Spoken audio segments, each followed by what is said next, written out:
In the spring, David sent his army under the command of Joab to lay siege to the Ammonite city of Rabbah. David chose to stay home in Jerusalem. One evening, David walked around on the roof of the palace and saw a very beautiful woman washing. David sent someone to find out who she was. He was told she was Bathsheba, the wife of Uriah the Hittite, who was away fighting in David's army. David sent messengers to get Bathsheba. When she arrived, he seduced her and slept with her. Bathsheba then returned home. A while later, Bathsheba got a message to David saying, "I am pregnant." David sent a message to Uriah the Hittite to come and see him. Uriah left the siege and returned to Jerusalem.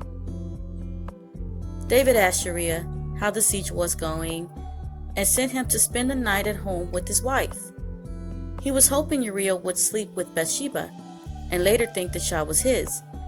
But Uriah did not think it was fair that he should be at home while the other troops were living in tents. So he slept at the entrance of the palace with the other servants. The next day, David found out that Uriah had not spent the night with Bathsheba, so that day he got him drunk. But again, Uriah did not return home, but slept on a mat by the palace entrance. David's plan had failed. Uriah returned to the siege of Rabbah. David wrote a letter to Joab with an order: "Put Uriah out in front where the fighting is fiercest. Then withdraw from him so that he will be struck down and die."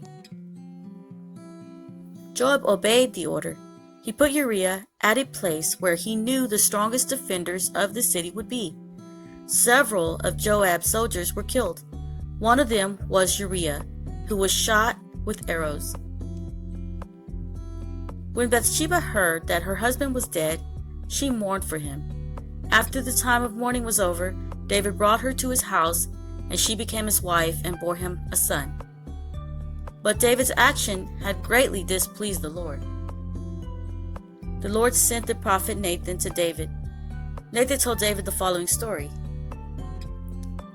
There were two men, one rich and the other poor.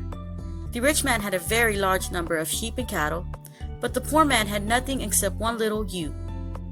He raised it, and it grew up with him and his children. It shared his food, drank from his cup, and even slept in his arms. It was like a daughter to him.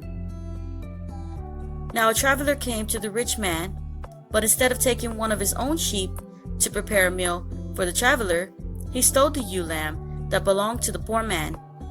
He killed the lamb and prepared it as a meal for his guests.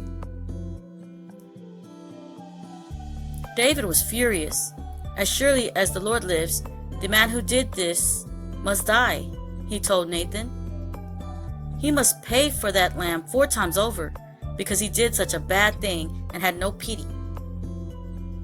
Nathan then said to David, "You are that man. This is what the Lord says. I anointed you king over Israel. I delivered you from Saul. I gave your master's house and wives. I gave you all Israel and Judah. I would have given you even more. Why did you disobey and do such evil? You murdered Uriah the Hittite and took his wife to be your own. From now on, bloodshed shall not depart from your family." David cried, "I have sinned against the Lord." Nathan replied, "The Lord has taken away your sin. You are not going to die, but because you have shown utter contempt for the Lord, the son born to you will die." After Nathan had gone home, the child born to Bathsheba and David became ill. David pleaded with God to spare the child. He fasted and spent the night lying in sackcloth on the ground. 7 days later, the child died. David was told the sad news. He stopped fasting and praying, and then he went to see the child and comfort his wife. Sometime later, David and Bathsheba had another baby boy, whom they named Solomon. The Lord loved him and sent word through Nathan, the prophet, to bless him with the name Jedidiah, meaning friend of God. Solomon grew up to become the next king of Israel.